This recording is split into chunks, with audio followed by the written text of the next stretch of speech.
2 Kings 12th chapter.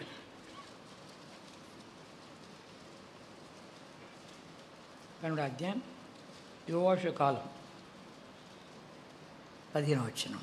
2 Kings 12:15 2 రాజుల 12వ అధ్యాయం 15వ వచనం మనం చదువుకుంటాం. మరియు పనివారికిచ్చుడికై ఆ ద్రవ్యం అప్పగింత పెట్టుకున్నవారు నమ్మకస్తులని వారి చేత లెక్క అడగలేదు. బా ఇంకో మాట, నో నీడ్, మీ అకౌంట్ మాకేం ఒక్కర్లేదు, మీరు నమ్మకస్తులు మాకు తెలుసు. మనం ఆ మాట చెప్పగలరా? దావీదు అంటాడు, నా యొక్క ప్యాలెస్లో ఉండేవాడు నమ్మకస్తుడు నాకు కావాలి. ప్రభునే వాడు ఏమంటే బడా నమ్మకమైన మంచిది అవసరాన్ని నిన్ను అనాలి నేను. మనం నమ్మకంగా ఉన్నామా? మనకిచ్చే పనులు నమ్మకంగా ఉన్నామా? మనం నమ్మి అప్పగించిన ద్రవ్యంలో నమ్మకంగా ఉన్నామా? ఎట్లున్నాము? ఇక్కడ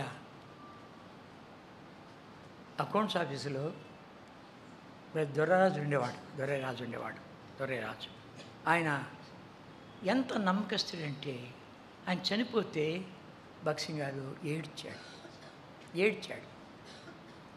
ఆయన సౌందర్యం తీసుకొచ్చానికి 2 పట్టుకొని రావాల్సి వచ్చింది. ఎవరికి ఏడవలే భక్సింగ్ గారు, ఎవరికి ఏడవలే, ఏడ్చాడు. ఇలాంటి నమ్మకస్తుడు నాకు దొరకడు, ఏడ్చాడు. కారణం ఏంటి? ఆయన చనిపోయటానికి 5 పైసలు కూడా అకౌంట్లో వ్యత్యాసం లేదు, అంత కరెక్ట్గా పెట్టేసి వెళ్ళిపోయాడు. చూసేటుంది. కనుక మనం నమ్మినటువంటి దాంట్లో మనం ఎంతవరకు నమ్మకంగా ఉంటున్నాము, మనము ఎంతవరకు నమ్మకంగా ఉంటున్నాము చూసుకో. దేవా, నేను నమ్మకస్తునిగా ఉండాలి, నేను నమ్మకస్తుని, బలా నమ్మకం మంచి దాసుడా అని నీ ద్వారా నేను అనిపించుకోవాలయ్యా అను. అది కావాల్సింది నమ్మకస్తులు. కనుక చివరిగా ప్రభుది వానికి 5 తలాంతులు, వానికి 2, వానికి 1 తలాంతులు ఇస్తూ వచ్చాడు. తలాంతులు ఇస్తే ఏమైంది? వాడు మళ్ళీ 5 తలాంతులు, ఇంకోడు 2 తలాంతులు అదనంగా సంపాదించి, ఇంకోడు నువ్వు సోమవారం చెడ్డదాసుడా, నువ్వు కనుక విత్తని చోట పంట కూర్చుకునేవాడువు, చల్లని చోట నువ్వు పంట కూర్చుకునేవాడువు అని చెప్పి చెడ్డదాసుడా అన్నాడు. అన్నట్టు మాత్రం ఏమైనా తెలుసు, అక్కడ మంచి మాట రాయబడింది. వాడికేమో నీవు నా సంతోషంలో ప్రవేశించని చెప్పి వానికి ఇంకా 5 పట్టణాలు ఇచ్చాడు, పురాలు ఇచ్చాడు. వీడికి 2 తీసుకున్నాడు, 4 చేశాడుగా, వాడిని కూడా తీసుకుని 4 అన్నాడు. అప్పుడు మంచి మాట రాయబడింది.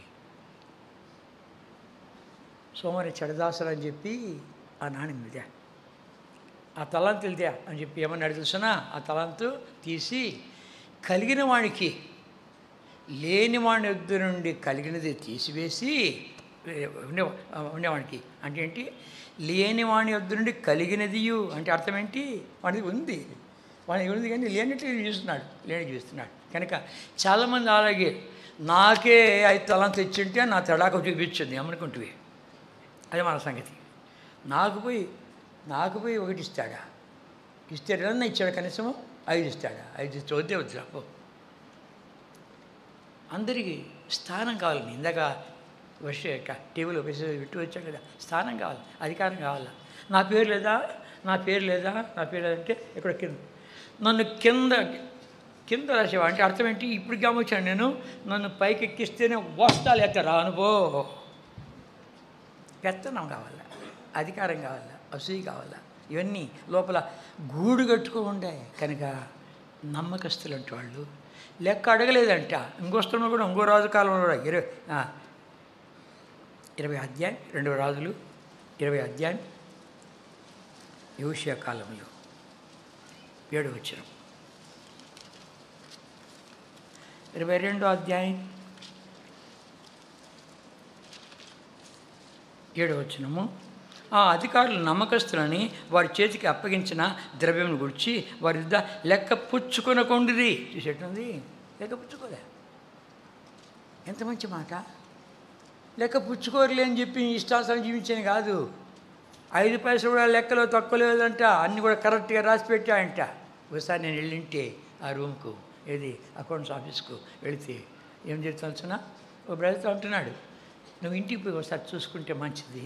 నేను ఇచ్చాను లేదన్నా నువ్వు ఇవ్వలేదంటే నేను ఇచ్చాను చూసుకో, ఒకవేళ అది నీకు ఇవ్వలేదు అంటే కన్నా నా పెన్షన్ల నుండి ఇవ్వాలా అన్నాడు. బా అదిరిపోయిన ఆ మాటకు నేను అడే ఉండాలి, నా పెన్షన్ నుండి ఇవ్వాలి. నువ్వు కానీ లెక్క కన్నా నేను తప్పు రాసుకున్నాను, నీకు ఇచ్చి నేను రాసుకోలేదు అని అన్నామంటే కన్నా ఇంటికి పోయి చూసుకొని రప్పు. అది నా దగ్గర లేదుంటే కన్నా నేను చెప్పాలా, నా పెన్షన్ నుండి నేను నీకు ఇవ్వాలా, ఆ డబ్బు నా పెన్షన్ నుండి కట్టాలి అన్నాడు. అంత నమ్మకస్తుడు.